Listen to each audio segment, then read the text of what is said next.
नमस्कार, good morning, सुप्रभात। जय आरसीएम। जय श्याम गुड मॉर्निंग। आज्ञा। बहुत बहुत धन्यवाद समस्तଙ୍କୁ। आमे प्रॉपर टाइम रे पहुंच जाइए गुरुकुल रो शाखा को आपण मानकु स्वागत। प्रत्येक दिन आमे ए प्रकार जो कार्यक्रम करूचे ताकि आमे बहुत सारा कथा शिखी भी पारुचे। जहाँ शिखुचे गोटे शिक्षक हिसाब रे आमे यदि निजे कहूचे तो से आम सबकॉन्शियस माइंड रे चली जाउचे। आमे बहुत सारा कथा शिखुचे। आज गुरुकुल तो आपण माने बहुत भल भाव देखिथिबे। ଯୋଉଥିରେ କି ଆମର ଗ୍ୟାसेସ୍ ର ଫର୍ମୁଲା ଉପରେ ଆମେ ଟିସି ସାରଙ୍କଠୁ ପୁଣି ଥରେ ଆମେ ତାକୁ ରିଭିଜନ ବି କରିପାରିଲେ। ତ ଯୋଉଟା କି ବହୁତ ଦରକାର ଆମ ପାଇଁ ଜୀବନରେ।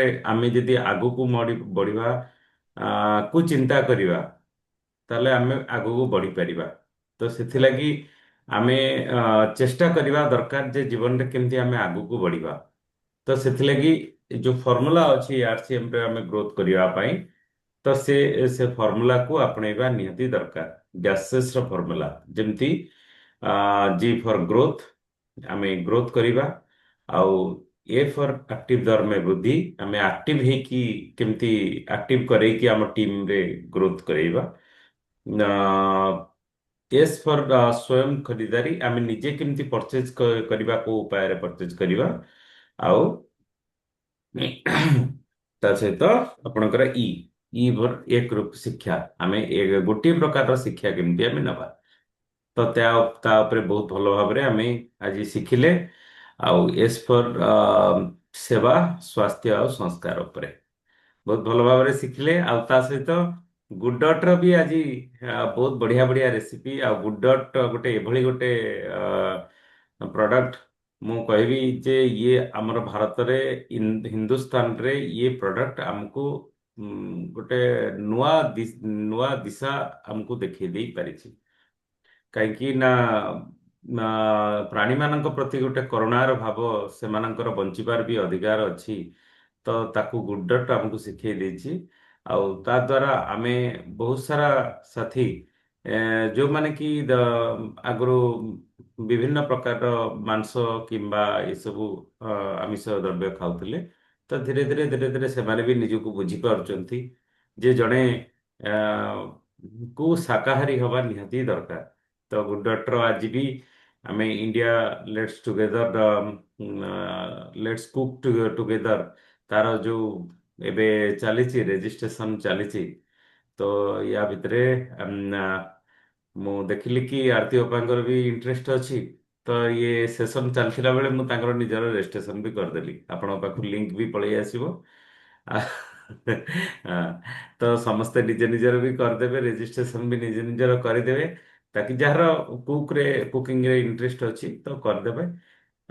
ତ ତା ଦ୍ୱାରା ଆମେ ନା ଗୋଟେ ବହୁତ ଭଲ ରେସିପି ଆମେ ଗୁଡ୍ ଡଟ୍ ର ପ୍ରୋଟିନ୍, ଗୁଡ୍ ଡଟ୍ ର ପ୍ରୋ ଡାଏଟ୍, ସରି ଗୁଡ୍ ଡଟ୍ ର ଯୋଉ ଯେତେ ବି ତାର ପ୍ରୋଡକ୍ଟ ଅଛି, ଭେଜ ବାଇଟ୍ ହଉ, ନୁଡଲ୍ସ ହଉ, ତା ଉପରେ ବହୁତ ବଢିଆ ବଢିଆ ଆମେ ଜାଣିପାରିବା। ଓକେ। ଆଜି ଆମେ ଆଜି ଆମେ ଶୁଣିବା କି କଣ ଆମେ ଶିଖିଲେ, ଆମର ବିଚାର କଣ ହେଲା। ତ ଫାଷ୍ଟ କାଠୁ ଷ୍ଟାର୍ଟ କରିବା, ଆରती ଅପାଙ୍କଠୁ ଷ୍ଟାର୍ଟ କରିବା। ଜୟ ଜୟ ଶ୍ୟାମ। ଆଜି ସାତ ପୁଣି ସେ ଗ୍ୟାସେସ୍ ଫର୍ମୁଲାକୁ ଆମକୁ ସବୁ ଟିଉସନ କଲେ। ବହୁତ ଲୋକ ବି ଫେଲ ମାଇଲେ ତା ଦେହରେ। ଆଉ ମୁଁ ବି ହ୍ୟାଣ୍ଡ କରିଥିଲି, ସେତେବେଳେ ମତେ ଡାକି ନାହାନ୍ତି।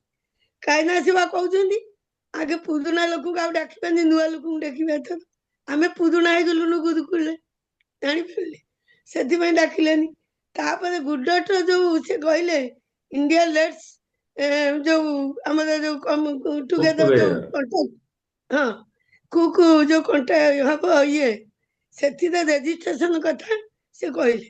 ମୁଁ ହ୍ୟାଣ୍ଡ କଲି। ମୁଁ कहली मैं पहले मुंह प्रथमे मैं कहली मैं पहले रजिस्ट्रेशन किया था मेरे पोते के नाम। वो भी सिलेक्ट हो गया। मैं एक वीडियो बनाकर भेज दिया। वो भी वीडियो को ये करके मुझे भेजा। मैं भी आज रजिस्ट्रेशन करूंगी। लखन जी बोला ठीक रही आप करिए। मुझे बहुत अच्छा लगा। तब देखो ना देखो ମାନେ ଗୁଡାଟ ଗୋଟେ ପ୍ରଡକ୍ଟ ଆମର ଯୋଉ ପ୍ରୋଟିଜ ଆମେ ମନକୁ ୱିଦାଉଟ୍ ଟ୍ରେନିଂ ରେ ମୁଁ ଯୋଉ ଯୋଉ ରେସିପି ବନେଇ ପାରିବି ତାର ଦିନେ ମାନେ ଗୋଟେ ଆମର ଯଦି ମାନେ ଯେତେବେଳେ ମିଟିଂ ଆମର ଆଉଥରେ ନେକ୍ସଟ ଟାଇମ ହବ ମୁଁ ସେଇ ଗୁଡାଟ ପ୍ରଡକ୍ଟର ବିଭିନ୍ନ ରେସିପି କରିକି ନେବି ଆଉ ସମସ୍ତଙ୍କୁ ସେ ରେସିପି ବିଷୟରେ ମୁଁ ନିଜେ ଟ୍ରେନିଂ ଦେବି। ମୋର ବହୁତ ଇଚ୍ଛା ଆଉ ମୁଁ କଣ ଗୁଡାଟେ ବନେଇ ପାରୁଛି ସେଇଟା କରିକି ମୁଁ ସେଇଟାକୁ ଗୋଟେ ଇଏ କରିକିରି ମୁଁ ମାନେ ଲେଖିକିରି ମାନେ ପ୍ରାକ୍ଟିକାଲି ଲେଖିବି ଗୋଟେ ଡାଇରେ କୋଉଟା କେତେ ଦରକାର କୋଉଟା କେମିତି ହବ କଣ ଆଇଟମ ସବୁ ଗୁଡଟରେ ମୁଁ କରିକିରି ଦେବି। ତାପରେ ମୁଁ ଆସିକିରି ଗୁଡଟ ବସିକି ମ୍ୟୁଟ କରିଦେଇ ପଳେଇଲି ପୁଣି ଗୁଡ ସିପ କରିକି ଆଣି ପିଇଲି ତାପରେ ମୁଁ କ୍ୟାମେରା ଅନ୍ କରିଦେଇକି ପୁଣି ବନ୍ଦ କରିଦେଲି। ମୁଁ କହିଲି ଗୁରୁଜୀ ବସିଛନ୍ତି କହିଲି ମୁଁ ଆଗେ ଚାବି ଦେ ମୁଁ ତ ଭୁଲି ଯାଇଥିଲି ଯେ ମୁଁ କ୍ୟାମେରାଟା ଅନ୍ କରିଦେଲି ଭାରି ଓକେ ଖରାପ ଲାଗିଲା। ଓକେ ଥ୍ୟାଙ୍କ ୟୁ ସ ଭାଇ। ଯାହା ହଉ ଆରତି ବାବା ତ ବହୁତ ବଢିଆ କଥା କହିଲେ। ଆମେ ଗୁଡଟ ଉପରେ ଯାହା ଯାହା ଶିଖିଲେ ସିଏ ରେଜିଷ୍ଟ୍ରେସନ କରିବା ଦରକାର ଯୋଉମାନେ ରୋଷେଇ ବା ଗୁଡଟ ଉପରେ ପ୍ରିପାରେସନ କରିବେ। କିନ୍ତୁ ଆମେ ତ ପ୍ରିପାରେସନ ମ୍ୟାଡାମ ଆମର କରୁଛନ୍ତି ଟେଷ୍ଟି ବି କରୁଛନ୍ତି କିନ୍ତୁ ସେ ରେଜିଷ୍ଟ୍ରେସନ କରିବା ପାଇଁ ଇଚ୍ଛା କରିଛନ୍ତି ଯୋଉ ତାକୁ ବି ରେଜିଷ୍ଟ୍ରେସନ କରିବା। ଆଉ ଭଲ ଜିନିଷ ହଉଛି ଗୁଡଟକୁ ପ୍ରାଣୀ ମାନଙ୍କୁ ବଞ୍ଚେଇ ରଖିବା ତାଙ୍କର ବି ଜୀବନ ଅଛି ଆମର ଭଳି ତେଣୁ ତାଙ୍କୁ ବର୍ତ୍ତମାନ ବହୁତ ଲୋକଙ୍କୁ ସେଥିରେ ସାମିଲ କରିବା ଯାହାଫଳରେ ଗୁଡଟ ବ୍ୟବହାର କରିବେ ଏବଂ ଏଇ ଯୋଉ ପଶୁ ମାନଙ୍କର ହତ୍ୟା ହଉଛି ତାକୁ ଦୂରେଇ ରଖିବା ଉଚିତ। ତା ସହିତ ବହୁତ ଲୋକଙ୍କୁ ଏଥିରେ ରେଜିଷ୍ଟ୍ରେସନ କରାଇବା ଦରକାର। ଏଇଟା ହଉଛି ସବୁଠାରୁ ବଢିଆ ଜିନିଷ। ଆଉ ଗେସେସ ର ଗେସେସ ର ଫୁଲ ଫର୍ମକୁ ଆମେ ସମସ୍ତଙ୍କୁ ଶିଖେଇବା ଯେ ଗେସେସ କଣ ଏଇଟା ସମସ୍ତଙ୍କୁ ଜଣେଇବା ଦରକାର। ଏଇଗୁଡା ହଉଛି ସବୁଠାରୁ ବଢିଆ। ତେଣୁ ଆମେ ଜୀବନ ଯୋଉ ପ୍ରାଣୀ ମାନଙ୍କର ଜୀବନକୁ ବଞ୍ଚେଇ ରଖିବା ଏଇଟା ହଉଛି ସବୁଠାରୁ ବଡ ଜିନିଷ। ସବୁଠୁ ସତ୍ୟ। Okay thank you Mitanjali madam.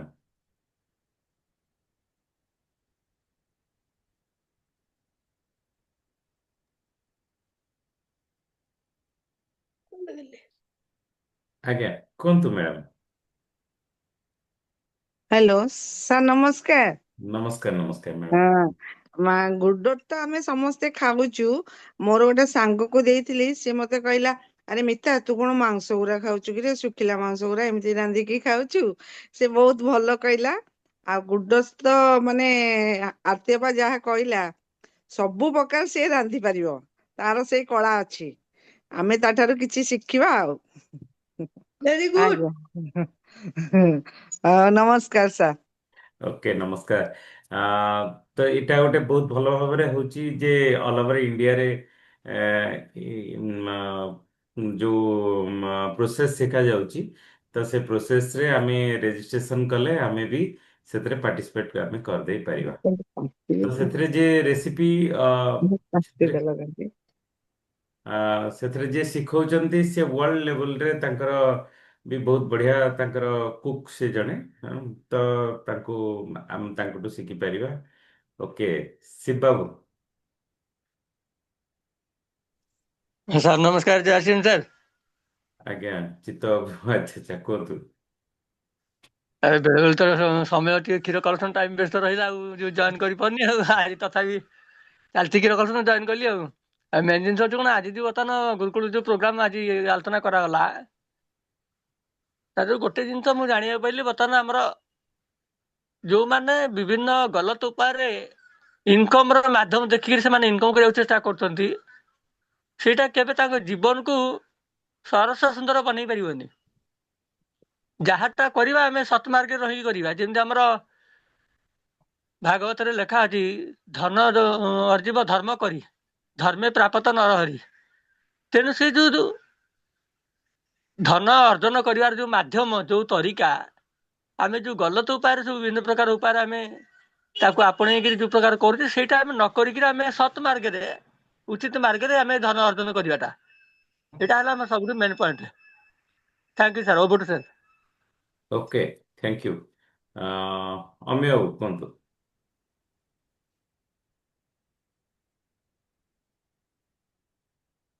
Sir ନମସ୍କାର, ସାର୍ଙ୍କୁ ନମସ୍କାର, ସମସ୍ତଙ୍କୁ ଜୟ ଆସେନ୍। ଆଜି ତ ପ୍ରାଣୀ ବଞ୍ଚାଅ ପାଇଁ ତ ବହୁତ ଗୋଟେ ଅଭିଯାନ ଗୋଟେ ଚାଲିଛି, ଚାଲିବ ମଧ୍ୟ। ଏ ତ ଆମେ ଚାଲିବ ଏବଂ ଚାଲୁଥିବ ମଧ୍ୟ। ଆର୍ଟ୍ସରେ ବହୁତ ବି ଜିନିଷ ଆସୁଛି, ବହୁତ କେତେବେଳେ ଗାମା ଉପରେ ଆଲୋଚନା ହଉଛି, ତ କେତେବେଳେ ଯୋଗ ତ ସବୁଦିନେ ବ୍ୟାୟାମ ହଉଛି, ଯୋଗ ବି କେବେ କେବେ ଆସୁଛି, ବା ବ୍ୟାୟାମ ବି ଆସୁଛି, ସବୁ ଆସୁଛି, ସବୁ ପ୍ରଡକ୍ଟ ଉପରେ, ସବୁ ଜ୍ଞାନ ଉପରେ ଆସୁଛି। କିନ୍ତୁ ଜ୍ଞାନ ନେଲେ କଣ ହବ? ଜ୍ଞାନ ନେଲେ କିଛି ବି ହବନି। ନେଲେ କଣ ହବ ନା ଫର୍ମୁଲା ଉପରେ କାମ କରିବାକୁ ପଡିବ। ସେ ଫର୍ମୁଲା କଣ ହଉଛି ନା ଆମର ଗ୍ୟାସେସ୍। ତେଣୁ ଆମେ ଯୁଆଡେ ବି ଯିବା, ଯୋଉ ବି କାମ କରିବା, ତାକୁ ଟିକେ ନଜରରେ କରିବାକୁ ପଡିବ। ଗ୍ୟାସେସ୍ ଆଜିର ପ୍ରତ୍ୟେକ ଦିନକୁ ଯଦି ଆମେ ଗ୍ୟାସେଜ୍କୁ ମୁଣ୍ଡ ଭିତରେ ରଖି କାମ କରିବା, ଆଉ ତାର ଫର୍ମୁଲାକୁ, ତାର ଯୋଉ ଗ୍ରୋଥ ଅଛି, ସେଥିରେ ଚାନ୍ସ ଆମର ତ ତାକୁ ପୂର୍ବରୁ ବହୁତ ଛିନଭିନ କରି ତାକୁ ଆଲୋଚନା କରି ମାନେ ପଠେଇଥିଲେ ତାଙ୍କ ଗ୍ରୁପରେ, ଆମ ଗ୍ରୁପରେ ପଠେଇ ଦେଇଛନ୍ତି, ସେ ଅଛି। ତେଣୁ ତାକୁ ସମସ୍ତେ ଥରେ ଥରେ, ମୁଁ ଭାବୁଛି, ମୁଁ ତ ଦେଖୁଛି, ତାକୁ ସମସ୍ତେ ଦେଖି ଯଦି ଆମେ କିଛି ନା କିଛି ତା ଉପରେ କାମ କରିବା, ପ୍ରତ୍ୟେକ ଦିନ କୋଉଠି କାମ କରିବା, କେମିତି କାମ କରିବା, ନିଜ ଉପରେ ନିର୍ଭର କରେ, ଆଉ ସିନିୟର ମାନଙ୍କର ମଧ୍ୟ ସହାୟତା ନେଇପାରିବା। ଏସବୁ ଏସବୁକୁ ଆମେ ଆପଣା ନେଇଗଲେ ଯୋଉ ଗ୍ରୋଥ ଅଛି, ଗ୍ରୋଥର ଫର୍ମୁଲା ସହିତ ଆମେ ଆଶ୍ରମ ଜଣେ ବଡ ଆଚିଭର ବି ହେଇପାରିବା। ତେଣୁ ମୁଁ ଏତିକି କହିକି ରହୁଛି sir. Over to sir. Okay, thank you. Sukanta babu କୁହନ୍ତୁ। ସାର୍ ନମସ୍କାର ସାର୍, ଜୟ ଆସେନ୍। ନମସ୍କାର। ଆଜି ତ ସାର୍ ଆଜି ଗୁଡର ବହୁତ ବଢିଆ ଟ୍ରେନିଂ ଥିଲା। ଆଉ ଗୁଡର ବି ଆଜି ତାର ରେଜିଷ୍ଟ୍ରେସନ କରିବା ପାଇଁ ଆଜି ବି କୁହାହେଇଛି। ଗୁଡର ଗୋଟେ ଏମିତି ଗୋଟେ ଜିନିଷ, ଲୋକମାନେ ଫାଷ୍ଟ ଲୋକ ଦେଖିଲେ ତାର ରେଟ୍ ଅଧିକା ଦେଲେ, କିନ୍ତୁ ମାର୍କେଟରେ କଣ ଜିନିଷ ଦଉଛି, ଆମ ଜିନିଷ କଣ ଦଉଛି, ପ୍ରଥମେ ଦେଖିବା କଥା। ମାର୍କେଟରେ ଯୋଉ ଆମ ସୋୟାବିନ୍ ଧର ପ୍ରୋଟିନ୍ କଥା କହିବା, ସୋୟାବିନ୍ ଯୋଉ ବଡି ଆମର ଦିଆଯାଉଛି, ସେଥିରେ ସୋୟାବିନ୍ ତେଲ ବାହାରି ଯୋଉ ମଲଟା, ସେଟା ତିଆରି କରାଯାଉଛି ସୋୟାବିନ୍ ବଡି। କିନ୍ତୁ ଆମର ଯୋଉ ପ୍ରୋଟିନ୍ ଆମର ଅଛି, ସେଥିରେ ଆମର ଯୋଉ ଅନାଜ ମିଶୁଛି, ପ୍ରୋଟିନ୍ ମିଶୁଛି, ବହୁତ ଓଟ୍ସ ମିଶୁଛି, ଆମର ଭିଟାମିନ୍ ସବୁ ମିଶିକି, ଆମର ପ୍ରୋଟିନ୍ ସବୁ ମିଶିକି ଆମେ ତିଆରି କରାଯାଉଛି। ଦେଖିବା ଆମର ଖାଲି ଖାଦ୍ୟ ଖାଇଲେ ହବନି, ସେଥିରେ ଆମର କେତେ ନ୍ୟୁଟ୍ରିସନ ରହୁଛି, କେତେ ଭିଟାମିନ୍ ପ୍ରୋଟିନ୍ ରହୁଛି, ସେ କମ୍ପେୟାର କରିବା ଦେଖିବା। ତାପରେ ଆଜି ବି ପ୍ରତି ମାସରେ ମୁଁ 10 ପିସ୍, 15 ପିସ୍, 20 ପିସ୍ ମୁଁ ସେଲ୍ କରିପାରୁଛି। ଆଉ ଟିକେ ଅଧିକା ହେଇପାରନ୍ତା, ମୁଁ ଟିକେ ଟାଇମ୍ ଦେଇପାରୁନି। କିନ୍ତୁ ପ୍ରୋଟିନ୍ କଣ ଆମର ଭେଜ୍ ବାଇଟ୍ ପ୍ରତି ମାସରେ ମୁଁ 20-25 ପିସ୍ ମୁଁ ସେଲ୍ କରିପାରୁଛି, ଲୋକଙ୍କୁ ମାନେ କନଭିନ୍ସ କରେଇକି। ଲୋକମାନେ ତାପରେ ଆମର ଆମର ନୁଡୁଲ୍ସ ତ ବହୁତ ବଢିଆ। ଘରେ ବି ଆମର ସବୁ ନୁଡୁଲ୍ସ ଖାଉଛନ୍ତି, ପିଲାମାନେ ବି ନୁଡୁଲ୍ସ ଆସିଲେ ନୁଡୁଲ୍ସ ଦଉଛି। ବାହାର ମାର୍କେଟରେ କହୁଛନ୍ତି ଅଧିକା ରେଟ୍। ଅଧିକା ରେଟ୍ କଣ, ସେତେ ଅଧିକା ରେଟ୍ ମାର୍କେଟରେ ଦେଖିବେ, ସେଥିରେ କେବଳ ପାମ୍ ଅଏଲ୍ ତିଆରି, ଆମର ଯୋଉ ରାଇସ୍ ବ୍ରାନ୍ ତେଲରେ ତିଆରି, ତା ସହିତ ଆମର ଏଥିରେ ଅଟାରେ ତିଆରି, ସେଥିରେ ମାର୍କେଟରେ ସବୁ ମଇଦାରେ ତିଆରି। ଲୋକଙ୍କୁ ସେ ବୁଝିବାକୁ ପଡିବ, ଏଥିରେ ଖାଲି ସ୍ୱାସ୍ଥ୍ୟ ଖରାପ, ପିଲାଙ୍କର ଯୋଉ ତାଙ୍କର ଇଏ ରହୁଛି, ଟେଷ୍ଟ ବହୁତ ବଢିଆ ଅଛି। ଆଉ ମାର୍କେଟ ପାଇଁ ଦେଖିବେ, ହିସାବ କରିବେ, ଏଇଥିରେ ଆମ ସ୍ୱାସ୍ଥ୍ୟ ପାଇଁ ବହୁତ ବଢିଆ। ପଇସା ଅପେକ୍ଷା ଆମ ସ୍ୱାସ୍ଥ୍ୟ ପାଇଁ ପ୍ରଥମେ ଦେଖିବାକୁ ପଡିବ। ଆଉ ମୁଁ ତ ସାର୍ ଟିକେ ବ୍ୟସ୍ତ ରହିଲି, ଟିକେ ଦେଖିପାରିଲିନି। ଆଉ ପରେ ଟିକେ ଆଉ ଟିକେ ମିଟିଂରେ ଦେଖି, ସେଥିପାଇଁ ଇଏ ହଉଛି। Thank you sir. Okay, thank you. ବହୁତ ବଢିଆ କଥା। ଆଜିର ସେସନ ବହୁତ ପାୱାରଫୁଲ ସେସନ। ଆମେ ସମସ୍ତେ ପୁଣି ଥରେ ଆମେ ଯଦି ଗୁରୁକୁଳକୁ ଠିକ ଭାବରେ ଦେଖିବା, ତାହେଲେ ଆମେ ଜାଣିପାରିବା। ମୁଖ୍ୟ କଥା ହଉଛି, ଆମେ ସେଇ ବିନ୍ଦୁକୁ ପୁଣି ଆସିବା ଯେ କି ଏ ମାସ ଅଲରେଡି 24 ତାରିଖ ହେଇଗଲାଣି। 24 ତାରିଖ ଆଉ ମାତ୍ର 6 ଦିନ ରହିଲା। ଏ 6 ଦିନର ଏ ମାସର ଟାର୍ଗେଟ ଉପରେ ଆମର ସକ୍ସେସଟା ନିର୍ଭର କରେ। ଆଉ ୱେବସାଇଟ ଯୋଉ ଅପଡେଟ ହଉଛି, ତ ମୁଁ ଦେଖୁଛି ଯେ ବହୁତ ଫାଷ୍ଟ ବି ଆଗରୁ ଯେତେ ଲେଟରେ ଖୋଲୁଥିଲା, ଧୀରେ ଧୀରେ ଯୋଉଟା ଅପଡେଟ ହେଇଯାଇଛି, ସେଟା ବହୁତ ଫାଷ୍ଟ ବି ଖୋଲୁଛି। ତ ଆଗକୁ ଆହୁରି ବହୁତ ଭଲ ଫଙ୍କସନ୍ ବି ୱେବସାଇଟ୍ କରିବ। କିନ୍ତୁ ସେଥିପାଇଁ ତାର ଯୋଉ ଏତେ ଗୁଡେ କାମ, କାରଣ ବହୁତ ସାରା ଡାଟା ଅଛି ନା, ପୁରା ପାଖାପାଖି ବହୁତ ଦିନର ଡାଟା ଅଛି।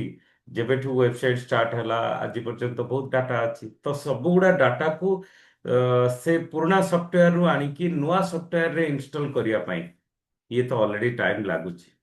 ଆଉ ବହୁତ ସାରା ଜିନିଷ ଦେଖେଇ ଦେଲାଣି, ୟୁର ବିଜନେସ୍ ବି ଦେଖେଇ ଦେଲାଣି, ପରଚେଜ ଭଲ୍ୟୁମ୍ ଦେଖେଇ ଦେଲାଣି, ଆମର ପ୍ରଡକ୍ଟ ପରଚେଜ ବି ଦେଖେଇ ଦେଲାଣି, କେମିତି ଦେଖେଇ ଦେଲାଣି।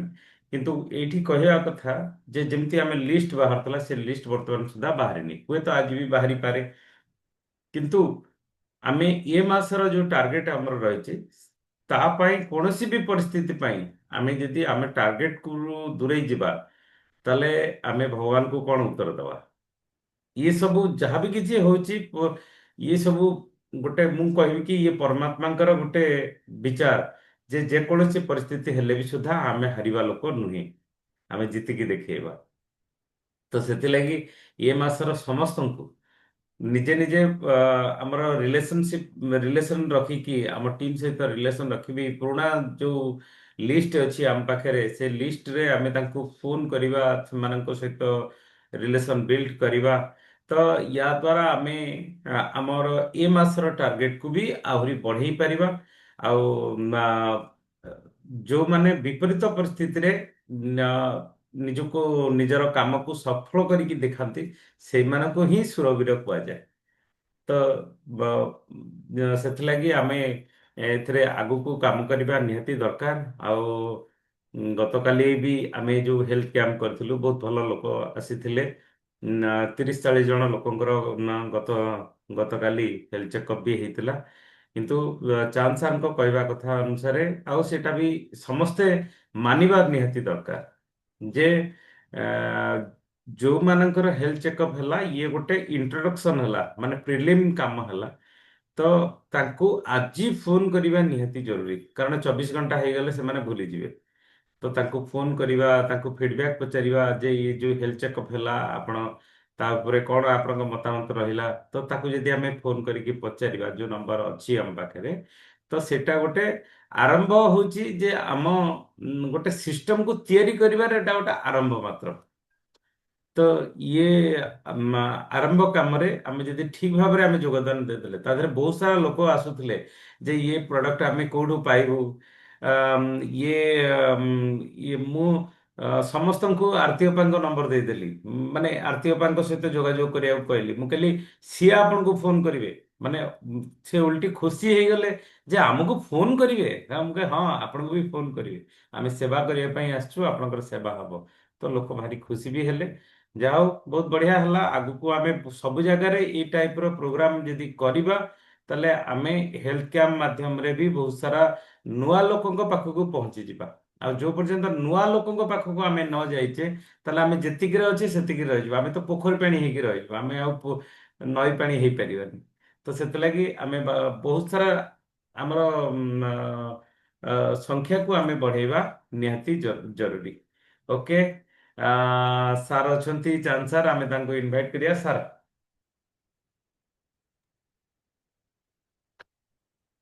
ନମସ୍କାର ସମସ୍ତଙ୍କୁ। ନମସ୍କାର ସାର୍। ଜୟ ଆରସିଏଫ। ଜୟ। ଜୟ ଆସ। ଗୁଡ୍ ଡଟ୍ ଉପରେ ଆଜି ଆପଣ ମାନଙ୍କର ସବୁ ଆଲୋଚନା ସବୁ ଶୁଣୁଥିଲି। ଆରତୀ ମ୍ୟାଡାମ ତ ଗୁଡ୍ ଡଟ୍ ଉପରେ ବହୁତ ଭଲ ଭଲ ରେସିପି ତିଆରି କରିବେ। ଗୋଟେ ଏମିତି ପ୍ରୋଗ୍ରାମ ଗୋଟେ ହଉ, ଆରତୀ ମ୍ୟାଡାମ ସେ ସବୁ ତିଆରି କରିବେ, ସବୁ ଦେଖିବା ଚାଖିବା ସବୁ କେମିତି। ବହୁତ ବଢିଆ ମୁଁ କରି। ରେଡି, ମୁଁ ରେଡି। ଆଚ୍ଛା, ଗତକାଲିର ଯୋଉ ପ୍ରୋଗ୍ରାମ ହେଇଥିଲା ସେ ପ୍ରୋଗ୍ରାମକୁ ଫଲୋ ଅପ୍ କରିବା ଆରମ୍ଭ କରିଦିଅନ୍ତୁ। ଯଦି ଫଲୋ ଅପ୍ କରିବେ ତେବେ ଆପଣ ମାନଙ୍କର ସେ ପ୍ରୋଗ୍ରାମର ମାନେ ଯୋଉ ରେଜଲ୍ଟ ସେ ପାଇପାରିବେ। ତ ଥ୍ୟାଙ୍କ ଯେତିକି ୟୁ। ଲୋକ ଆସିଥିଲେ, ହଁ ଯେତିକି ଲୋକ ଆସିଥିଲେ ସେମାନଙ୍କୁ ଗୋଟେ ଜଣେ ଜଣେ କରି ଫଲୋ ଅପ୍ କରନ୍ତୁ, ତାଙ୍କୁ ମେସେଜ ପଠାନ୍ତୁ, ଯେକୌଣସି ଭାବରେ ସମ୍ପର୍କ ତିଆରି କରନ୍ତୁ। ସମ୍ପର୍କ ତିଆରି କରନ୍ତୁ, ପୁଣି ଆସନ୍ତା ମାସ ପାଇଁ ପ୍ରିପାରେସନ ହୁଅନ୍ତୁ। ରେଜଲ୍ଟ ପାଇବେ 3 ମାସ ପରେ ରେଜଲ୍ଟ ପାଇବେ। 3 ମାସ, ମାନେ ଫାଷ୍ଟ ହେଲା ନଭେମ୍ବର ହବ, ଡିସେମ୍ବର ହବ, ଜାନୁଆରୀରେ ହବ। ଜାନୁଆରୀରେ ପ୍ରୋଗ୍ରାମରେ ଆପଣ ମାନେ ରେଜଲ୍ଟ ପାଇବେ। ଏଇ ଯୋଉ 50 ଜଣ କାଲି ଆସିଥିଲେ, ସେ 50 ଜଣଙ୍କୁ ଡାକିବେ, ତାଙ୍କୁ କହିବେ ଯେ ସେମାନେ କେମିତି କିଛି ଲୋକଙ୍କୁ ଡାକନ୍ତୁ। ପ୍ରତ୍ୟେକଙ୍କୁ କହିବେ ଯେ ସେମାନେ ନେକ୍ସଟ ପ୍ରୋଗ୍ରାମରେ କିଛି ଲୋକଙ୍କୁ ଡାକିବେ। ତ କିଛି ଲୋକ ରହିଯିବେ, କିଛି ଲୋକ ଆସିବେ, କିଛି ଲୋକ ନୂଆ ଆସିବେ।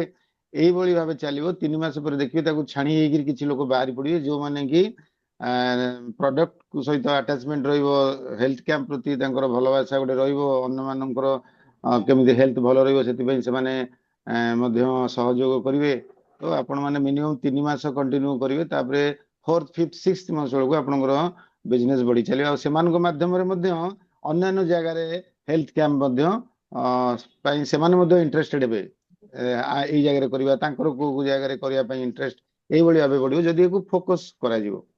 ତ ଆଜିର ପ୍ରଡକ୍ଟ ଯୋଉ ଆମର ତ ବେଷ୍ଟ କ୍ୱାଲିଟିର ପ୍ରଡକ୍ଟ ସବୁ ଅଛି ଆମର ସବୁ ପ୍ରଡକ୍ଟ କାହାର ଗୁଣ କଣ କହିବା ଗୁଡ ଡଟ୍ର ଗୁଣ କଣ କହିବା କି ହେଲ୍ଥ ଗାର୍ଡର ତେଲ ଗୁଣ କଣ କହିବା ସବୁ ଗୁଣ ଭର୍ତ୍ତି ଆମର ପ୍ରଡକ୍ଟରେ ଇଭିନ୍ ଶୁଖିଲା ଲଙ୍କା ଗୁଣ୍ଡର ବି ଗୁଣ ବହୁତ ଅଛି ସେଥିରେ ଯୋଉ ମଞ୍ଜି ପେଶା ହୁଏନି ଡେମ୍ଫ ପେଶା ହୁଏନି ଆଉ ସେଥିରେ ଭିଟାମିନ୍ ଅଛି ଏଇଟା ଗୋଟେ ୟୁନିକ୍ ପ୍ରଡକ୍ଟ।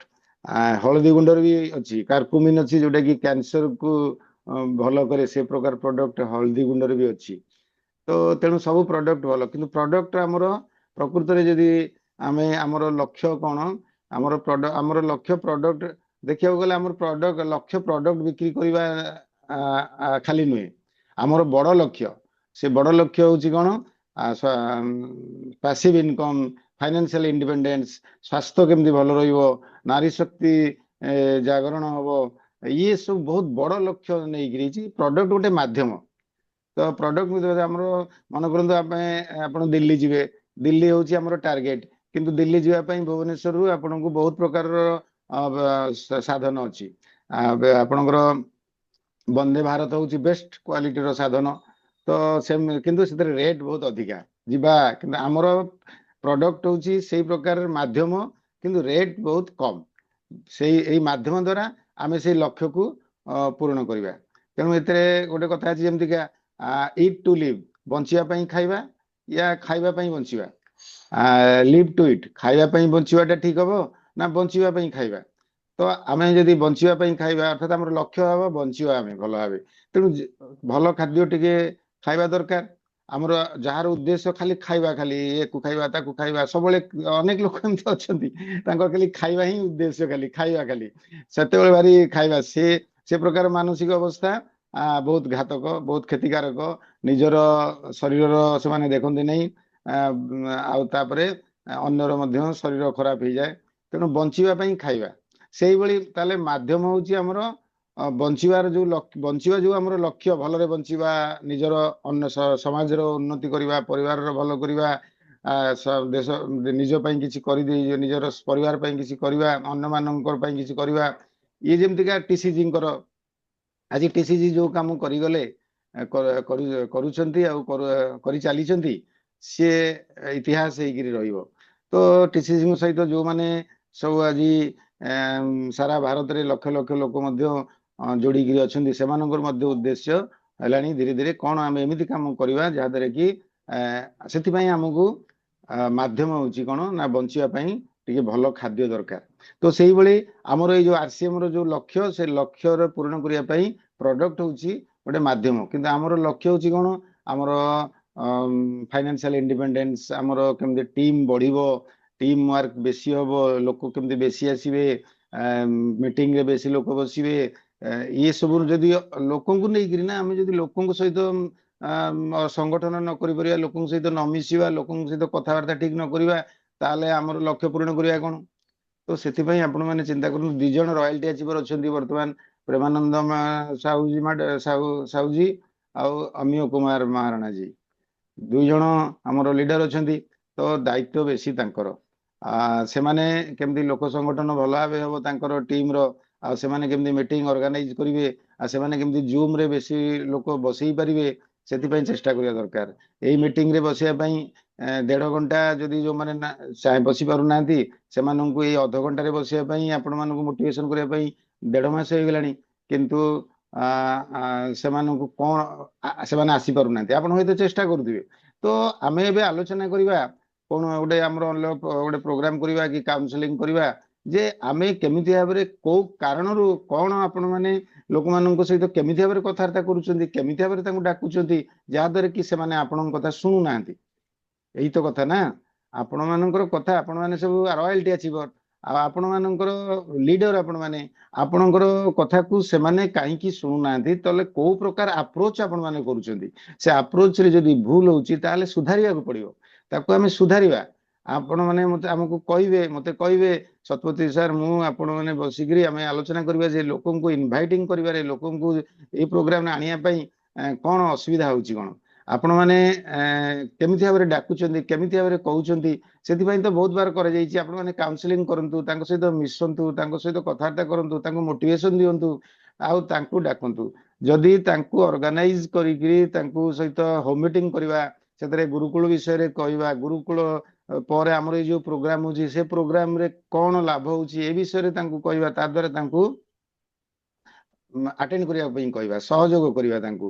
ତ ଏ କାମ ଆପଣ ମାନଙ୍କର ଟିମରେ କେତେ ହଜାର ଲୋକ ଅଛନ୍ତି, କେତେ ଶହ କେତେ ହଜାର ଲୋକ ଅଛନ୍ତି, ସେଥିରୁ 5-10 ଲୋକ ଯଦି ଆପଣ ବସିବା ପାଇଁ ଚେଷ୍ଟା କରିପାରୁନାହାନ୍ତି କିମ୍ବା କରୁଛନ୍ତି କିନ୍ତୁ ସେମାନେ ଆପଣଙ୍କ କଥା ଶୁଣୁନାହାନ୍ତି, ତାହେଲେ କଣ ନିଜ ଭିତରେ ଦୁର୍ବଳତା ରହିଛି, ନିଜ ଭିତରେ କଣ ଦୋଷ ରହିଛି, ଇଏ ହଉଛି ନିଜର ଆମେ ଆମର ଏତେ RCM ର ପ୍ରଡକ୍ଟ ଅଛି, ଆମେ ପ୍ରଡକ୍ଟର ଏତେ ଭଲ ଗୁଣ ଜାଣିଛୁ, କିନ୍ତୁ ଏଥିରେ ପ୍ରକୃତ ପ୍ରଡକ୍ଟ ହଉଛି କିଏ, ବ୍ୟକ୍ତି, ବ୍ୟକ୍ତି ନିଜେ ନିଜେ ପରଦିନ ପ୍ରୋଗ୍ରାମ ଆଉ ଯାହା ପ୍ରୋଗ୍ରାମ ଟିସିଜିଙ୍କର ହଉଛି, ନିଜକୁ ଡେଭଲପମେଣ୍ଟ କରିବା, ନିଜର କେମିତିକା ସ୍ୱାସ୍ଥ୍ୟ ଭଲ ରହିବ, ନିଜର ବ୍ୟକ୍ତିତ୍ୱ କେମିତି ଭଲ ରହିବ, ନିଜର କଥାବାର୍ତ୍ତା ଚାଲିଚଳନ ବ୍ୟବହାର ଯେମିତି ଲୋକଙ୍କ ଉପରେ ପ୍ରଭାବ ପକେଇ ପାରିବ, ଏଠି କଣ ଦୁର୍ବଳତା ରହୁଛି, କାହିଁକି ହେଇପାରୁନି, ତାକୁ ସୁଧାରିବାକୁ ପଡିବ।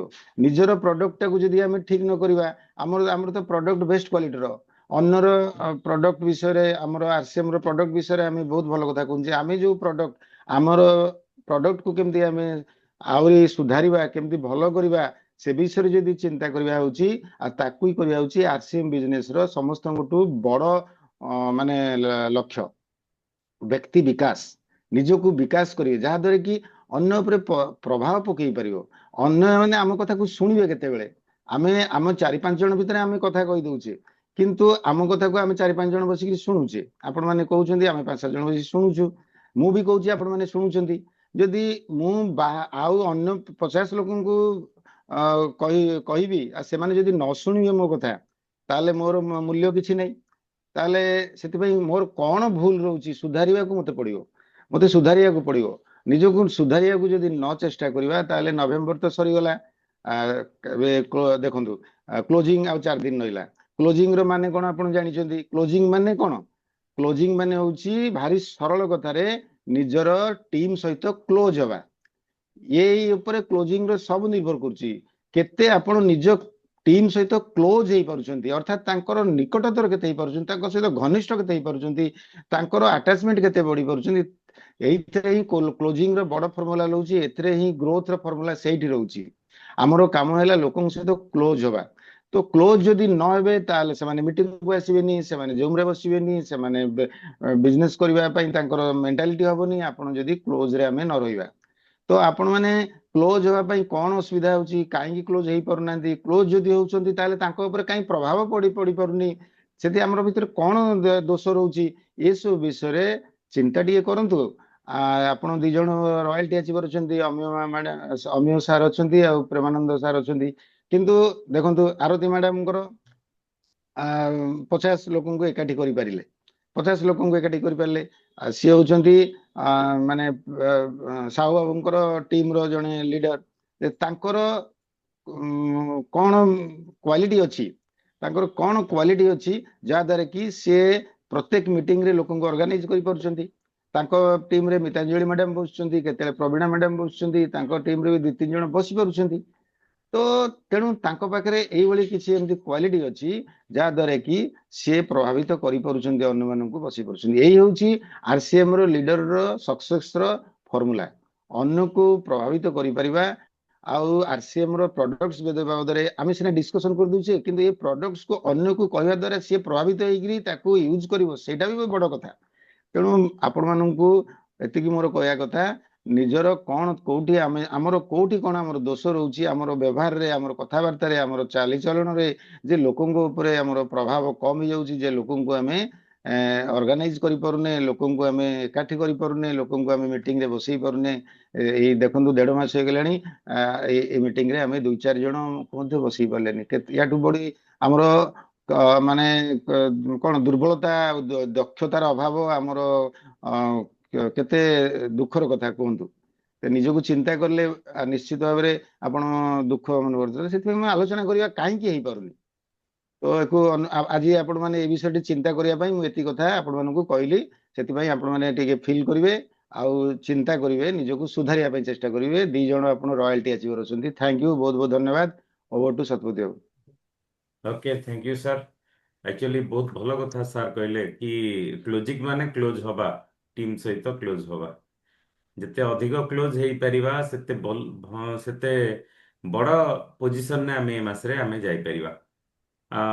ତ କେବଳ ତ ଏ ମାସ ହିଁ ଆମେ ପୁରା ଜୀବନ ସାରା ଆକୁ ବହୁତ ବଡ଼ ଆକାରରେ କରିପାରିବା। ଆଉ ତା ଛଡ଼ା ଆମେ ଆନାଲିସିସ୍ କରିବା ଯେ କ'ଣ ଆମର ତ୍ରୁଟି ରହିଯାଉଛି, ସେଇଟା ବହୁତ ମହତ୍ୱପୂର୍ଣ୍ଣ କଥା। ଯଦି ଆମେ ଆନାଲିସିସ୍ କରୁନେ ତାହେଲେ ଆମେ ଜୀବନରେ ଆଗକୁ କେବେ ବି ବଢ଼ିପାରିବା ନାହିଁ। ଆମେ ଆଗକୁ ବଢ଼ିବା ପାଇଁ ଆନାଲିସିସ୍ ନିଜକୁ ସବୁବେଳେ କହୁନାହାନ୍ତି ମୂଲ୍ୟାଙ୍କନ କରିବା ଦରକାର। କାଲି ଆମେ କ'ଣ କଲେ, ତା ଦେହରୁ ଯାହା ଯାହା ଆମେ ଏକ୍ସପେକ୍ଟ କରୁଥିଲେ ଯଦି ସେଇ ଜିନିଷ ହେଇପାରିନି, ତାହେଲେ କୋଉଠି ନା କୋଉଠି ତ୍ରୁଟି ତ ନିଶ୍ଚୟ ରହୁଛି, ବିନା ତ୍ରୁଟି ତ ହବନି। ତ ଇଏ ତ୍ରୁଟିକୁ ଆମେ ଯଦି ନିଜେ ଦେଖିବା ଆଉ ତା ଉପରେ କାମ କରିବା, ତ ତାହେଲେ ବହୁତ ବଡ଼ ରେଜଲ୍ଟ ଆମେ ପାଇଯାଇ ପାରିବା। ଠିକ କଥା। ଆଜି ତ ଅଲରେଡି ସମୟ ହେଇଯାଇଛି। ପୁଣି ଆମେ କାଲି ନୂଆ କଥା ଜାଣିବା ପାଇଁ ଆମେ ନୂଆ ନୂଆ ସାଥୀଙ୍କୁ ଇନଭାଇଟ୍ କରିବା। ଗୁରୁକୁଳ ସମସ୍ତଙ୍କ ପାଇଁ, ଯିଏ RCM ରେ ଜଏନ୍ କରିଛି ତାଙ୍କ ପାଇଁ ବି ଗୁରୁକୁଳ, ଯିଏ ଜଏନ୍ କରିନାହିଁ ତାଙ୍କ ପାଇଁ ବି ଗୁରୁକୁଳ। ସମସ୍ତଙ୍କ ପାଇଁ ଗୁରୁକୁଳ ହେଇଛି। ତ ଗୁରୁକୁଳକୁ ସମସ୍ତଙ୍କୁ ଇନଭାଇଟ୍ କରନ୍ତୁ। ହଁ, ଗୁରୁକୁଳକୁ ଇନଭାଇଟ୍ କରିବା ଦ୍ୱାରା ମୁଁ ଦେଖୁଛି ବହୁତ ସାରା ସମସ୍ୟାର ସମାଧାନ ବି ହେଇଯାଉଛି। ଆଜି ଦେଖନ୍ତୁ, ଯୋଉମାନେ ଗୁରୁକୁଳକୁ ଆସୁଛନ୍ତି, ଏ ସେସନରେ ଗୁରୁକୁଳ ଶାଖାରେ ବସୁଛନ୍ତି, ତ ସେମାନେ ମୁଁ ଦେଖୁଛି ସେମାନେ ଚିନ୍ତା କରୁଛନ୍ତି ଯେ କୋଉଟା କରିବା ଉଚିତ, କୋଉଟା ନ କରିବା ଉଚିତ। ତ ଆପଣଙ୍କ ଟିମରେ ଯୋଉମାନେ ଆସୁନାହାନ୍ତି ଗୁରୁକୁଳକୁ, ତ ସେମାନେ ଆପଣଙ୍କୁ ନିଶ୍ଚୟ ନା ନିଶ୍ଚୟ କୋଉଠି ନା କୋଉଠି ଅସୁବିଧାରେ ପକଉଥିବେ। ସେମାନେ ବୁଝୁନଥିବେ, ସେମାନେ ତାଙ୍କର ଗୋଟେ ଯୁକ୍ତି ସିଏ କରୁଥିବେ, ଏଟା ହେଲେ ହବ, ଏଟା ହେଲେ ହବନି। ତ ଏଇ ସବୁ କଥା। ତ ସେଥିଲାଗି ଆପଣମାନଙ୍କ କାମକୁ ସ୍ମୁଥ କରିବା ପାଇଁ, ଆପଣମାନଙ୍କର ଯୋଉ ମିଶନରେ ଆମେ ଆଗକୁ ବଢିଛେ, ତା ପାଇଁ ଆମେ ଗୁରୁକୁଳକୁ ଇନଭାଇଟ୍ କରିବା ନିହାତି ଜରୁରୀ। Okay, thank you. ଆଜି ତ ସମୟ ହେଇଯାଇଛି। ପୁଣି ଆମେ କାଲି ବସିବା ଆଉ ନୂଆ ଲୋକମାନଙ୍କୁ ଇନଭାଇଟ୍ କରିକି ଆମେ ବସିବା। ଓକେ, ନମସ୍କାର। ଜୟ RCM। ଜୟ ଆର ସି।